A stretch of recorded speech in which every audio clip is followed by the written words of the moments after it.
Bismillahirrahmanirrahim. Assalamualaikum warahmatullahi wabarakatuh. Nama saya Ain Siti Maesaro dengan NIM 18620505172, Prodi PG PAUD Universitas Pancasakti Bekasi. Di video ini saya akan memaparkan tugas UTS mata kuliah Strategi Pembelajaran dalam PAUD dengan dosen pengampu Bunda Ari Widyastuti MPD. Strategi pembelajaran efektif. Pengertian strategi pembelajaran efektif adalah prinsip memilih hal-hal yang harus diperhatikan dalam menggunakan strategi pembelajaran.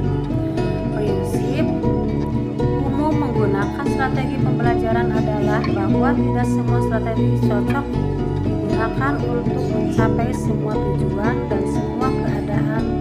Setiap strategi memiliki kekhasan sendiri-sendiri. Hal ini seperti yang dikemukakan oleh klien dalam kurung 1998. Apa yang ditemukan klien itu jelas bahwa guru harus mampu memilih strategi yang dianggap cocok dengan keadaan. Oleh sebab itu, guru perlu memahami prinsip-prinsip umum menggunakan strategi pembelajaran sebagai berikut. Yang ke-1, berorientasi pada tujuan. Segala aktivitas guru dan peserta didik mestinya diupayakan untuk mencapai tujuan yang telah ditentukan. Ini sangat penting sebab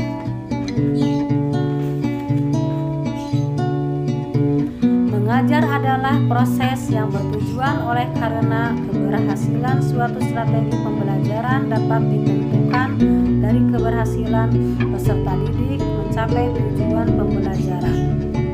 Yang kedua, aktivitas.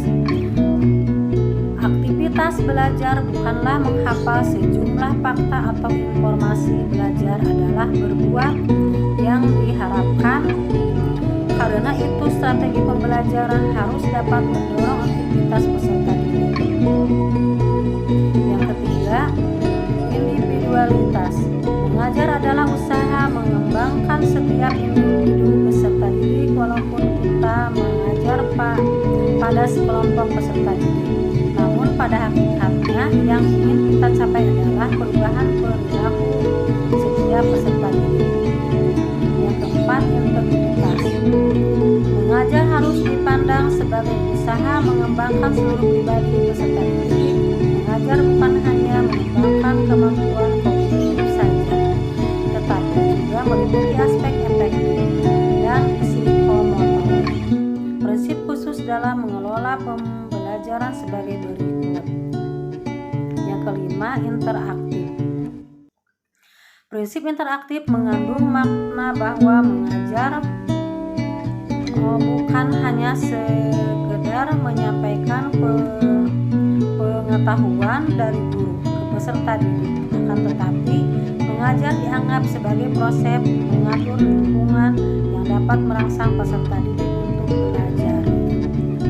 Dengan demikian, proses pembelajaran adalah proses interaksi baik antara guru dan peserta didik, antara peserta didik dan peserta didik, maupun antara peserta didik dengan lingkungan. Melalui proses interaksi, memungkinkan kemampuan peserta didik akan berkembang baik mental maupun intelektual.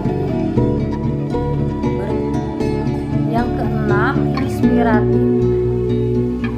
Proses pembelajaran adalah proses yang inspiratif yang memungkinkan peserta didik untuk mencoba dan melakukan sesuatu. Berbagai informasi peserta pemecahan masalah dalam pembelajaran bukan harga mati yang bersifat mutlak, akan tetapi merupakan hipotesis yang merangsang peserta didik untuk mau mencoba dan mengujinya. Oleh karena itu, guru mesti membuka berbagai kemungkinan yang dapat dikerjakan peserta didik berbuat dan berpikir sesuai dengan inspirasinya sendiri. Sebab pengetahuan pada dasarnya bersifat subjektif yang bisa dimaknai oleh setiap peserta didik. Yang ketujuh, menyenangkan. Proses pembelajaran adalah proses yang dapat mengembangkan seluruh potensi peserta didik. Seluruh potensi itu hanya mungkin dapat berkembang manakala mereka terbebas dari rasa takut dan menegangkan. Oleh karena itu, perlu diupayakan agar proses pembelajaran merupakan proses yang menyenangkan. Proses pembelajaran yang menyenangkan sebab bisa dilakukan pertama dengan menata ruangan yang apik dan menarik, yaitu yang memenuhi unsur kebutuhan, misalnya dengan pengaturan cahaya, ventilasi, dan sebagainya, serta memenuhi unsur keindahan, misalnya cat tembok yang segar dan bersih, bebas dari debu, lukisan dan karya-karya peserta didik yang tertata pas bunga dan lain sebagainya. Kedua, melalui pembelajaran yang hidup dan bervariasi, yakni dengan menggunakan pola dan model pembelajaran, media dan sumber belajar yang relevan, serta gerakan-gerakan guru yang mampu membangkitkan motivasi belajar peserta didik. Yang kedelapan, menantang. Proses pembelajaran adalah proses yang menantang peserta didik untuk mengembangkan kemampuan berpikir, yakni merangsang kerja otak secara maksimal. Kemampuan tersebut dapat ditumbuhkan dengan cara mengembangkan rasa ingin tahu peserta didik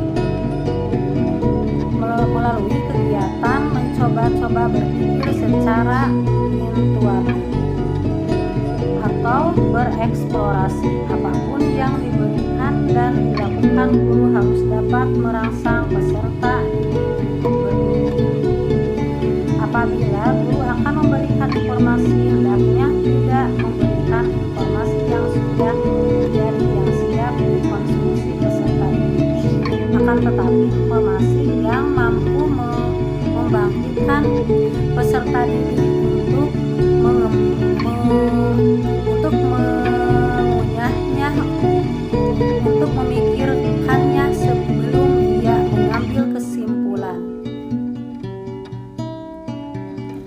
Untuk itu, dalam hal-hal tertentu, sebabnya guru memberikan informasi yang meragukan, kemudian karena keraguan itulah peserta terangsang untuk membuktikannya. Yang kesembilan, motivasi. Motivasi adalah aspek yang sangat penting untuk membelajarkan peserta didik. Tanpa adanya motivasi, tidak mungkin mereka memiliki kemauan untuk belajar. Oleh karena itu, membangkitkan motivasi merupakan salah satu peran dan tugas guru dalam setiap proses pembelajaran. Motivasi dapat diartikan sebagai dorongan yang memungkinkan peserta didik untuk bertindak atau melakukan sesuatu. Dorongan itu hanya mungkin muncul dalam diri peserta didik manakala mereka merasa membutuhkan. Peserta didik yang merasa butuh akan bergerak dengan sendirinya untuk memenuhi kebutuhannya. Oleh sebab itu, dalam rangka membangkitkan motivasi, guru harus dapat menunjukkan pentingnya pengalaman dan materi belajar bagi kehidupan peserta didik. Dengan demikian, peserta didik akan belajar bukan hanya sekedar untuk memperoleh nilai atau pujian, akan tetapi didorong oleh keinginan untuk memenuhi kebutuhan. Hanya ini pemaparan dari saya. Minta maaf bila ada kesalahan.